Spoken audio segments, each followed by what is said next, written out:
জুলাই গণ অভ্যুত্থানের সময় রংপুরের বেগম রোকেয়া বিশ্ববিদ্যালয়ের শিক্ষার্থী আবু সাঈদ হত্যার ঘটনায় মানবতাবিরোধী অপরাধের মামলার আনুষ্ঠানিক অভিযোগ আমলে নিয়েছে আন্তর্জাতিক অপরাধ ট্রাইব্যুনাল ২। একই সঙ্গে এই চাঞ্চল্যকর মামলায় পলাতক ২৬ আসামির বিরুদ্ধে গ্রেফতারি পরোয়ানা জারি করেছে আদালত।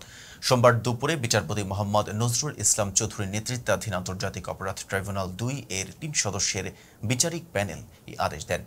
এর আগে সকালে ট্রাইব্যুনালে মামলার আনুষ্ঠানিক অভিযোগ দাখিল করে প্রসিকিউশন। অভিযোগে বলা হয়, এই নৃশংস হত্যাকাণ্ডের সঙ্গে জড়িত রংপুরের বেগম রোকেয়া বিশ্ববিদ্যালয়ের সাবেক প্রক্টর সহ মোট ৩০ জনকে আসামি করা হয়েছে। শুধু তাই নয়, তদন্তে বেরিয়ে এসেছে তৎকালীন রংপুর মেট্রোপলিটন পুলিশের কমিশনার সহ আরও ৩০ জনের সরাসরি সংশ্লিষ্টতা।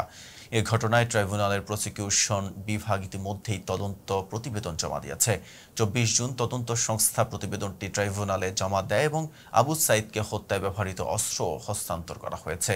সেই ধারাবাহিকতায় প্রসিকিউশন দ্রুততার সঙ্গে আনুষ্ঠানিক অভিযোগ জমা দেয়, যা আজ আদালত গ্রহণ করে।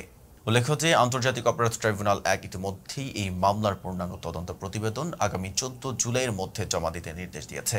তবে তার আগেই প্রসিকিউশনের পক্ষ থেকে চূড়ান্ত অভিযোগ প্রস্তুত করে তা আদালতের কাছে হস্তান্তর করা হয়। এই মামলার প্রসিকিউটর এস.এম. মঈনুল করিম শুনানিকালে আদালতকে জানান, তদন্ত প্রায় শেষ পর্যায়ে পৌঁছেছে।